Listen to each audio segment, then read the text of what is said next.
Hello, class. Welcome to the History of the Black Athlete Table Talk, continuing with our thread of being honored and blessed to have those who wrote the text that we're reading participate in our class discussion. I have Dr. Joseph Cooper here, friend, mentor, colleague to me. Very excited that he is giving us his time today. We're going to talk about the book. Everyone should have the book just in case, make sure we're all on the same page. And really going to talk about Black athletes' relationship with activism and its significance historically and contemporaneously. And so, Doc, whatever you would like to share with the class, please do. All right. Thank you, Dr. Keaton. Good morning, class. Good morning. First and foremost, I want to say you all have the best professor in the world. So I hope you all are taking advantage of having a brilliant mind, an international, well-respected scholar, a tremendous human being as your professor. The creation of this course and the content that you all are covering is extremely important. And I know we're going to discuss that throughout the course of today's class. And I certainly hope you all enjoyed the book and enjoyed the entire course. My name is Dr. Joseph Cooper. I'm the inaugural Dr. J. Keith Motley Endowed Chair for Sport Leadership and Administration.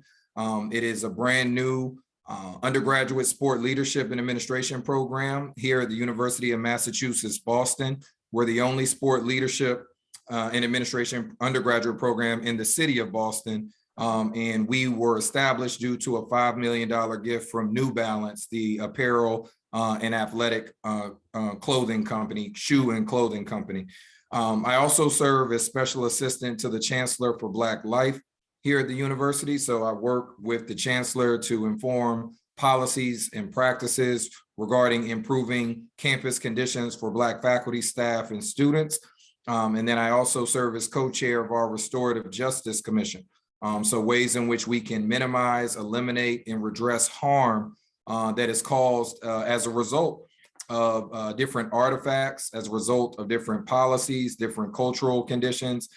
So the idea of justice, equity, diversity, and inclusion is very much a part of all the work that I do, not only from a research standpoint, but from a teaching and a service standpoint. Awesome. Thank you so much, Doc. So this is your second solo book, correct? A Legacy of African-American Resistance and Activism Through Sport. If you can just share with us, what was the impetus for the book? Why this text? No, thank you for asking that, Dr. Keaton. So the emphasis of the book was throughout my academic career, I'd been reading, my training is in sports sociology. So I was reading content in sports sociology. I also began to read more in sport history. And then I was reading content in sport journalism. And what I found is that all three of these disciplines were contributing meaningful insights to our knowledge around athlete activism, activism in and through sport, the intersection of race, sport, gender, politics, and culture. But there was a huge gap in that these three disciplines were not having a conversation. So sports sociologists were emphasizing theoretical analyses of the 1968 Olympics and how that connected to the civil rights movement and Black power, but they really weren't accounting for pre-1960s activism and intersection of race and sport. And it really was suggesting that there was a big gap between the 60s and then the most recent Colin Kaepernick taking a knee. So I said, well, there's a lot that happened before and in between that wasn't accounted for. The sport historians, they do a lot of historical archival work, but there's also missing gaps, not only theoretically, but the in-depth analysis as to how do we make sense of what happened historically and connect it to modern day patterns of the underrepresentation of Black coaches at all levels of sport, the marginalization of HBCU athletic programs, the lack of ownership in terms of Black ownership in sports. And then the sport journalists were doing great work, but they also largely omitted citing academic scholars who researched these topics in great detail. So they were doing more kind of the, highlights, things that will get you to click if you were to read their article. And that's kind of, the nature of their field, right? They're trying to get views and clicks. So I felt like there was a large gap, and I wanted to have something, number one, that was intergenerational, so that we took it back before the civil rights movement, before the turn of the 20th century, even before the Emancipation Proclamation, because we know that there were Black athletes involved in sport even during the times of chattel slavery. Right. And so I wanted to account for that. Number one, intergenerational. Number two, I wanted to introduce the typology that my colleagues and I have been developing over the years. And I know we'll talk a little bit more about that, so I'll be brief about it here, that accounted for diverse ways in which people choose to challenge power structures and inequitable norms. And then the third one that I'll say, and it started from conversations that I had with you and your doctoral classmates. When Colin Kaepernick took a knee, there were a number of news articles that said he's the new Muhammad Ali. And there was something about that that didn't sit well with me. I couldn't figure out why. I'm like, I know both of them kind of took a large stand against injustice, but Muhammad Ali converted to Islam at a time during the peak of the Cold War. There was a lot of anti-Muslim rhetoric in the United States. He refused to fight in the Vietnam War, which came with the penalty of potentially being imprisoned for 5 years. He lost a large number of endorsements. He received death threats. Right. Colin Kaepernick, before he did his activist act, he signed a NFL contract that guaranteed him $40 million. So even though he may not have been employed after that, he was guaranteed $40 million. After he did his act, and we'll talk about this later, his act got co-opted in a lot of ways to where a couple months later, he's in a Nike commercial. And Nike has a whole slew of criticisms for their labor exploitation practices, as well as their co-optation of.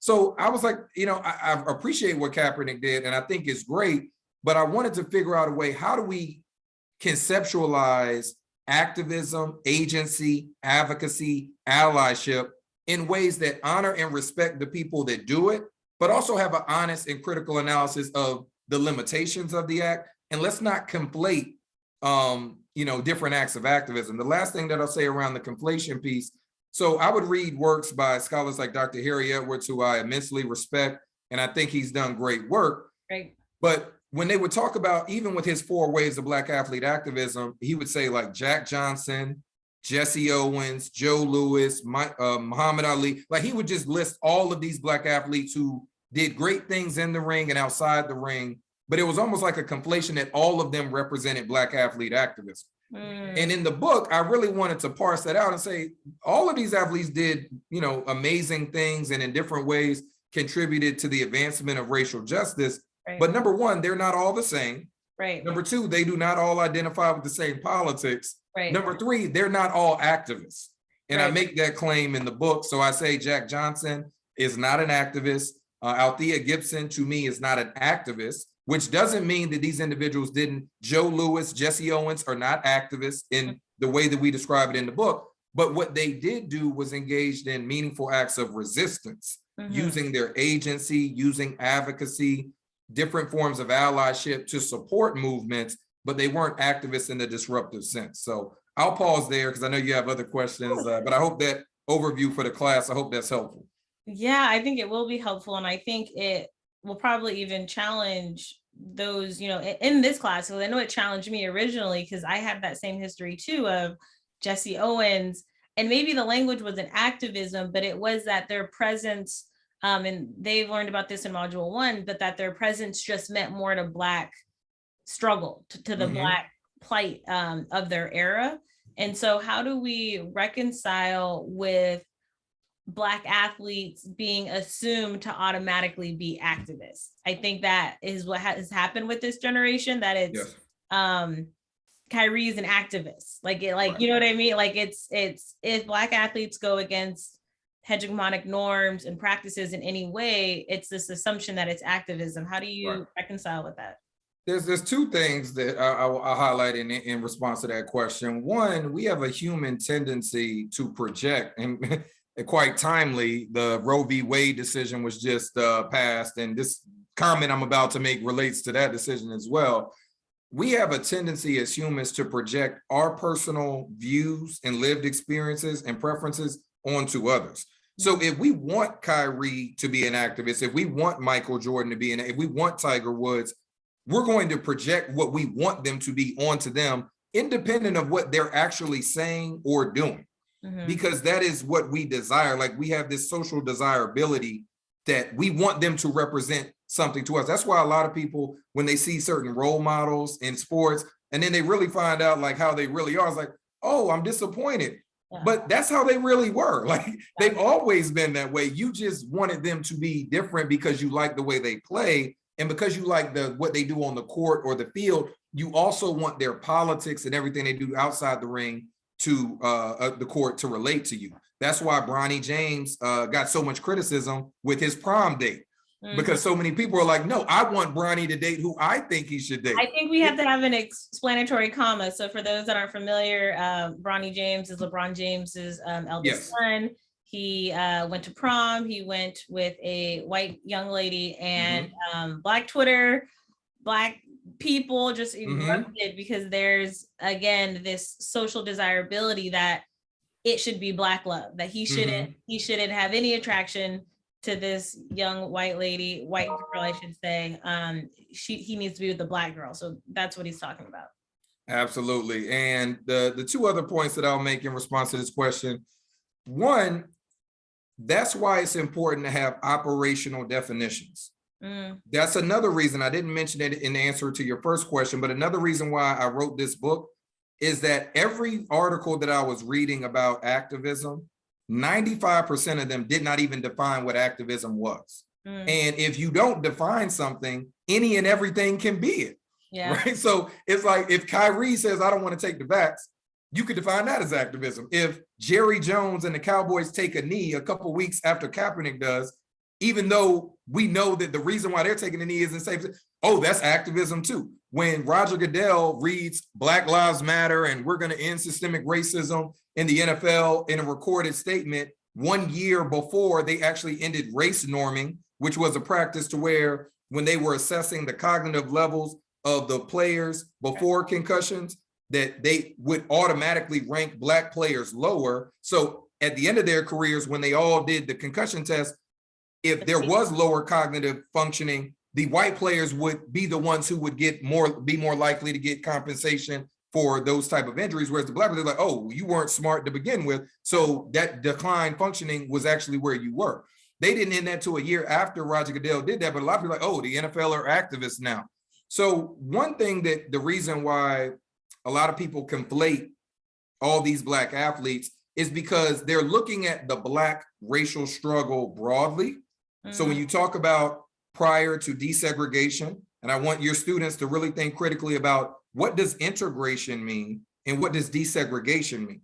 My colleagues and I argue that we are in a desegregated United States. In some cases, we're not even desegregated, if we're going to be honest. Some data will show that neighborhoods are more racially and segregated now than they were prior to the civil rights movement, but we could talk about that later.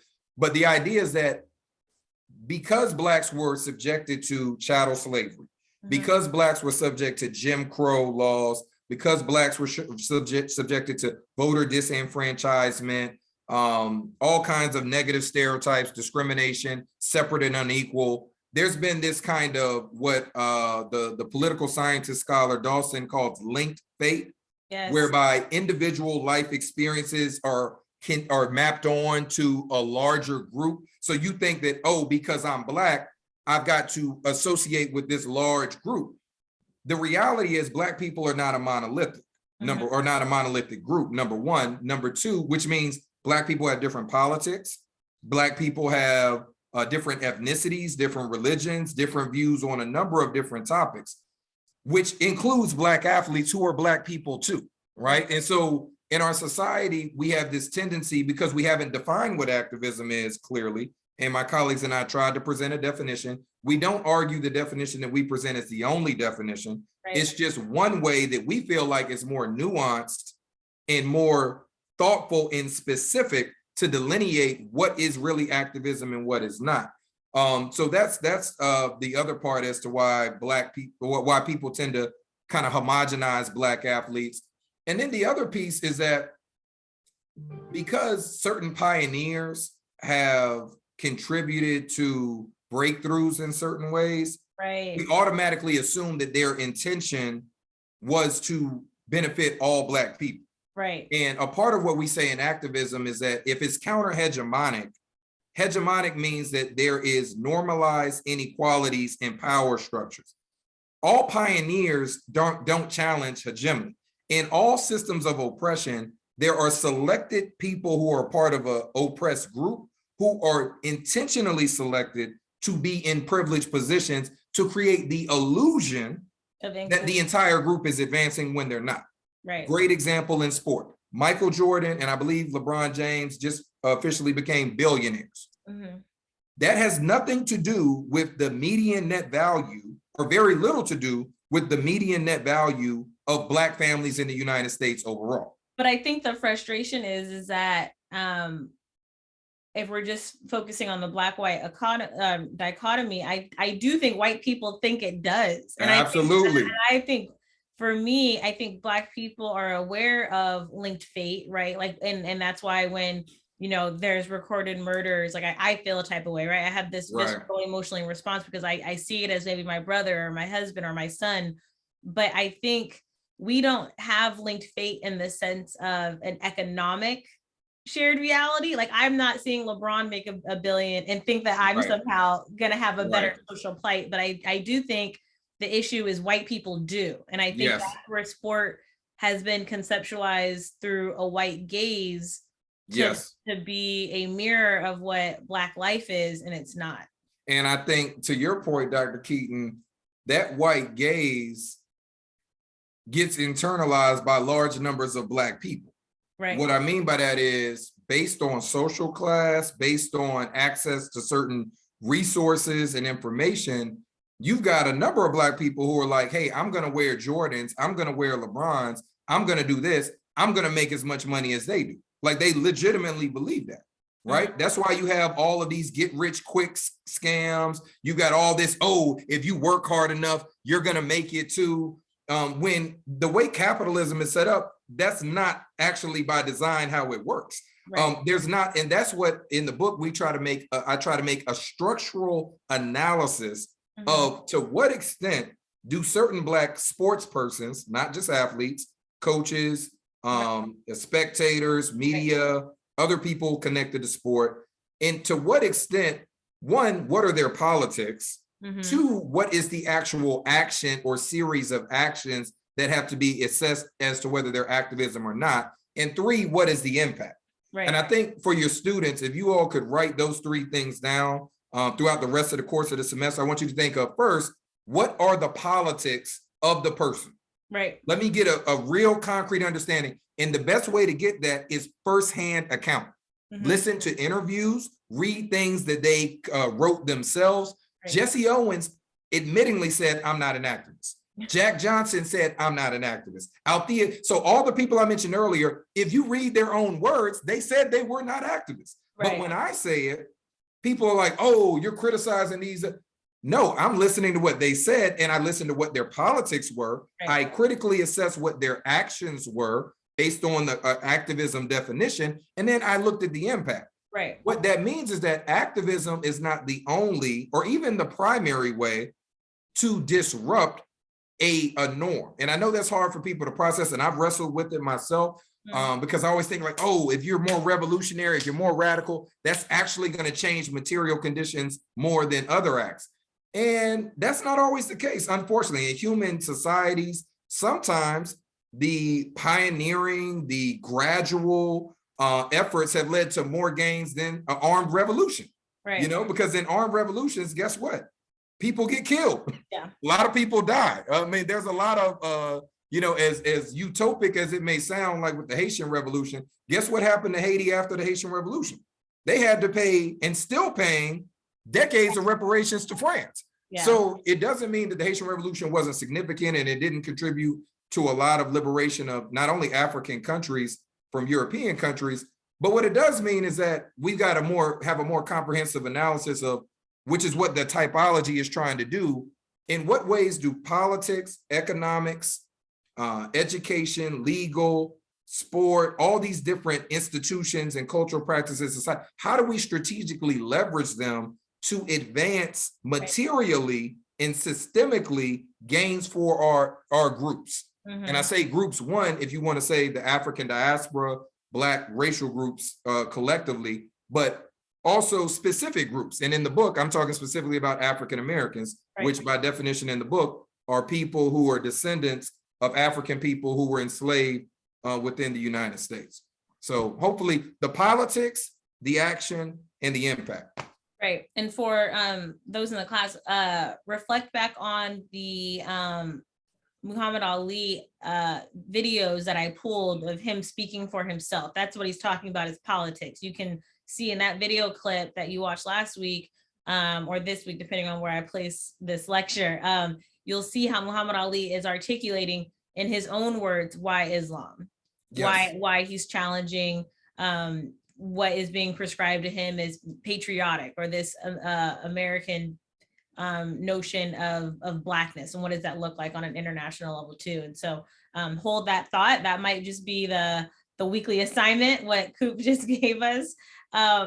So you touched on it a little bit, but I want to dive into it more. And, you know, with me in the college sports space, I'm still trying to process what happened with summer of 2020 and with the grotesque murder of Breonna Taylor, you know, here in Louisville, and George Floyd, where coaches, organizations, athletic departments erupted and acted like the Black Lives Matter movement started June 1, 2020. And so we went from symbolic activism being very disruptive, what Colin Kaepernick did. I mean, it was talked about, people were starting to pick up on it. Then Megan Rapinoe, you know, was a more well-known athlete that followed suit. And then we had athletes at the high school level, the college level. You know, it really was this excitement and wave for his symbolic act. But in my opinion, symbolic activism, one of your typologies, has become more co-opted and comfortable in my mind for sport organizations. You know, making the shirts like that to me is comfortable. We saw a lot of college athletic departments, and maybe even Louisville did it, put BLM on their shirts, where 2013, 2014, 2015, that would have been like a whoa moment. But now I just kind of see it as like, yeah, you get to look like you're associated with the cause, but yet nothing that you're doing structurally aligns with the actual assertions of this movement. And so can you help me wrestle with that, help the class wrestle with that? Absolutely. I've got some bullet points for your class to check off. First off, everything in society is politically and economically motivated with sociocultural implications. These athletic departments are businesses first, not charities, not nonprofits, contrary to what some of them may be classified as. They're businesses. What does that mean? If you're a business in capitalism, which we can have a whole conversation about settler colonialism and how modern day capitalism is grounded in exploiting particular groups, particularly groups that have been racialized. But let's pause that historical longer lesson to say, these organizations, no organization wants to do anything that adversely affects their bottom line. So if they can mask their real racism in order to get people to continue to watch the college football playoff, to get people to watch March Madness, that's exactly what they're going to do. Number one. So it's an economic motivation. That's why the tenet of critical race theory that talks about interest convergence is so important, because we got to get away from just the morality of this. If people wanted to be moral, we wouldn't have had to have 2020, right? Like if it was a moral argument, this is driven by deeper economic motives and deeper psychological, pathological motives as to how certain groups are viewed and treated, number one. Number two, another metric that you can use when you're analyzing whether an organization is serious about structural reform, about really addressing the issues, or seeing, are they co-opting symbolic activism, or are they really doing it?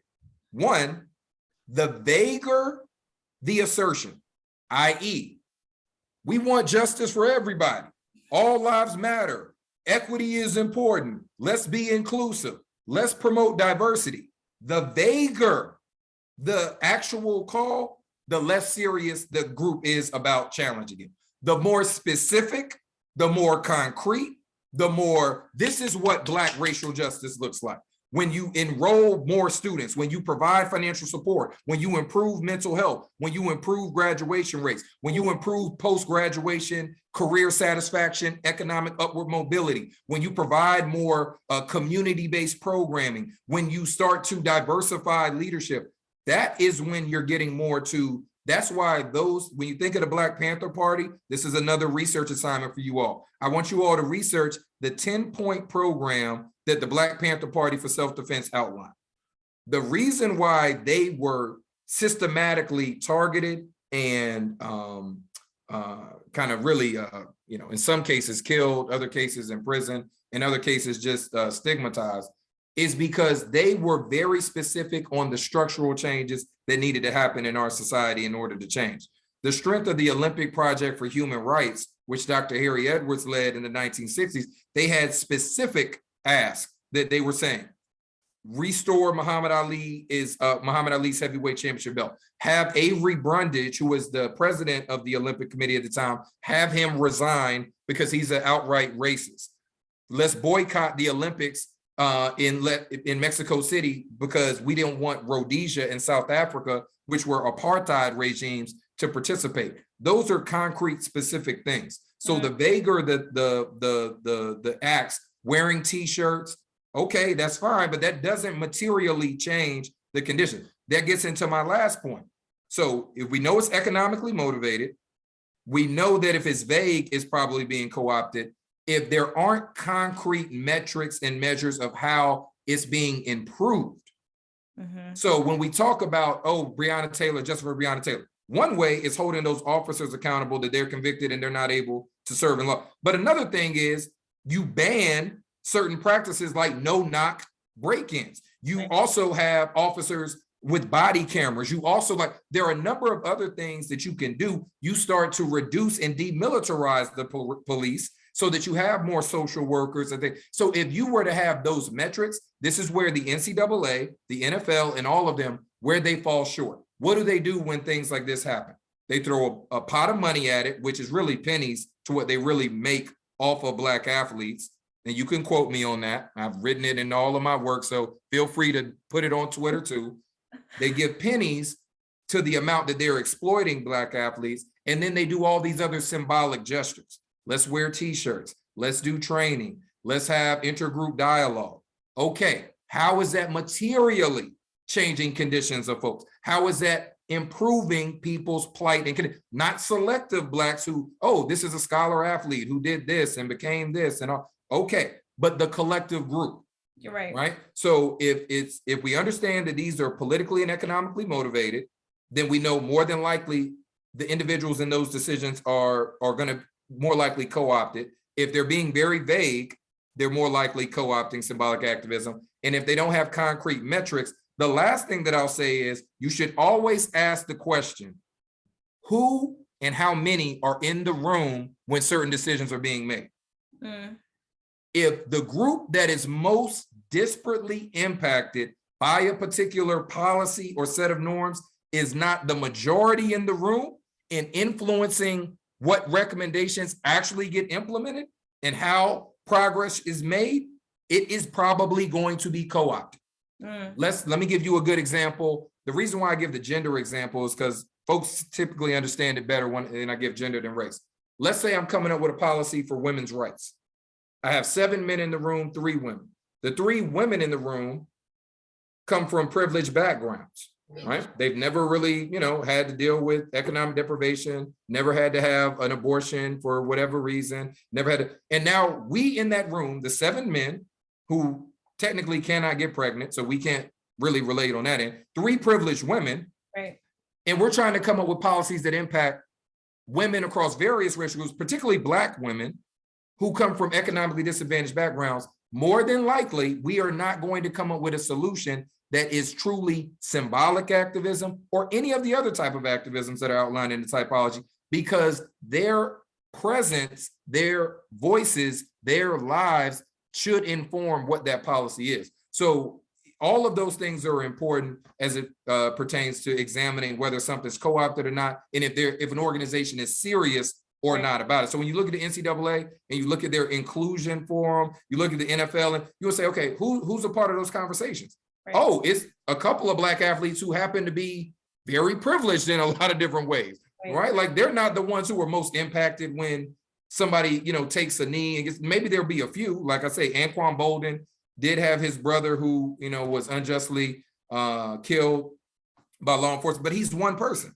right? Like, why not have more than just Anquan Bolden, right? Like, why just Anquan Bolden, right? Why just Malcolm Jenkins, right? Like, why not have more? And why, if the NFL was serious, why wouldn't Colin Kaepernick be a part of all those conversations? Right.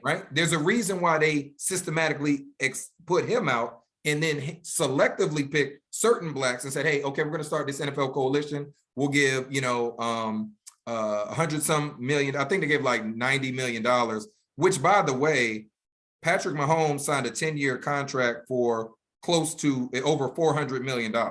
So I just want you all to know the 250 over 10 years that the NFL committed to social justice is less than the contract that one NFL player got. Let that marinate for a minute, but I'll pause there. Whew. I hope I'm asking the questions that they want, because obviously this is pre-recorded, but and I'll come back if they've got more questions. Dr. Keaton, please have them write down questions. We can do another session where I can answer all their questions. I appreciate that. I'll let them know. Maybe we can do a live kind of meet and greet where they can ask more questions absolutely from their own thinking. But what I'm starting to think about is like, this is a very contemporary conversation about what it means to be a Black athlete in this time. And so, one thing that I've had concerns about, back to our previous conversation of this assumption that it's all activism, I feel like we haven't talked about maybe the pressure that Black athletes might feel to succumb to be equity minded, or succumb, to have to speak for the Black diaspora. And so where do you think that conversation needs to go? And what would you say to Black athletes that are like, I really don't want to do this. I really don't want to participate in activism or these resistance strategies. I just want to play my sport. How do we, I know a lot of people would say, no, we've moved on from that. We want all Black athletes to be conscious and be very critical, but what if that isn't necessarily the case? Yeah, that's a great question. I think number one, you got to be authentic to yourself and be very clear about that. If you don't want to, I would argue one thing though, if you say, hey, I don't want to be involved in it, I don't want to, that's also a political stance in and of itself. So I just want to be clear, like if you're not actively challenging and resisting something, you are passively allowing it to persist. So let's just be honest about that. If you're not saying, hey, I know that this injustice is happening, I'm doing my due diligence to educate myself, to figure out the best ways that I could be a part of combating it, that is a political stance as well. So I just want to be clear to your students, there's no such thing as being apolitical, right? You're always political. It's just you get to determine in what political way you're being. Doing nothing is a political stance, right? Dr. Martin Luther King has a quote that says, and I'm paraphrasing, it's not the evil people who are intending to cause harm that are the biggest problem. It's the masses of passive people who sit by and do nothing. So I just want to let that sit and marinate. The second thing, so be authentic to yourself. The second thing I would say is, I think it just behooves you just to educate yourself on all issues across various backgrounds. And what I mean by that is, don't just engage in confirmation bias and get the perspective that already affirms what you believe. So for example, with this Roe v. Wade decision, if you're pro-choice, talk to a number and read up on people who are pro-life, a vast range of them, to understand where they're coming from. Look at different people who are pro-choice and the people who are in the middle, to get a better understanding. And then you getting back to be authentic to yourself. So you're authentic, you're educating yourself. And then ultimately, you've got to move based on your own convictions. But I'm hoping that the typology that you all are learning about, not only the activism typology, but the resistance typology, gives you a little bit more imagination and a little bit more freedom to think about different ways. Like, you don't have to be a symbolic activist to enact positive change in the world. You don't have to be a legal activist. You don't have to be an economic activist. You don't have to, now you do have the option to do all of those, under whatever conditions you want, but you are an agent of change. It's up to you whether it's positive or negative. You can be an ally if you want. You can be an advocate for certain causes. You could be a pioneer in certain cases. So there's a number of things that you have at your disposal. So for me, the social justice person in me says it's not okay for you to just sit on the sidelines. Right. The human rights person that just respects you, you have the right to do whatever you want to do if that's your prerogative, and you're not directly harming somebody. What I will say is by you not doing anything, that indirectly is contributing to certain things persisting. Right. Because Frederick Douglass has a quote, "The limits of tyrants is prescribed by those who they oppress." So the nonsense will stop. If the NFL and the NBA and all these players wanted reparations for African Americans, we could get it. We could get it. Say that, hey, none of us are going to play until African Americans get reparations. I bet you Roger Goodell, Adam Silver will be in the White House right now talking to Congress. We need a bill to figure out how we can do this. Yeah. Because it's not like they haven't done reparations before. They've done it for Native Americans. They've done it for Japanese Americans who were part of Japanese internment camps. They've done it for Jewish people who were connected to the state of Israel. I mean, they've done reparations, but Germany is paying reparations to Jewish people who are descendants of those from the Holocaust. So it's not a radical thing to do. Like, they have the money to do it. But it's a matter of, are we leveraging the collective action and the weight to do it? Do we have enough of us who are convicted? So I would encourage all Black athletes, all people, period, take the athlete part out of it, to be educated on issues, be authentic to yourself. And I would hope that you would choose to engage in some form of resistance, and some form of activism. However, you have the right to not do anything, but you don't have the right to act like, by me not doing anything, I'm not a part of the problem. Right. I think if you ain't gonna do nothing, that's fine. But you also got to acknowledge, hey, I'm also not contributing to the solution by not being involved in some of these efforts. So you could have it the way you want it, but you can't have it both ways. You can't say I'm just a good, holy person because I'm not the one out there, causing all the harm. But hey, because I don't want to participate in the protest, then nobody say. That's why we have the typology. You don't have to do the protest, but you could do something. Yeah. I mean, there's a number of different things. If you tell me when you look at that typology and the resistance typology and there's nothing you can do, please email me and I promise you we could come up with some ideas that within your comfort zone, there are certain things you could do that can make it better.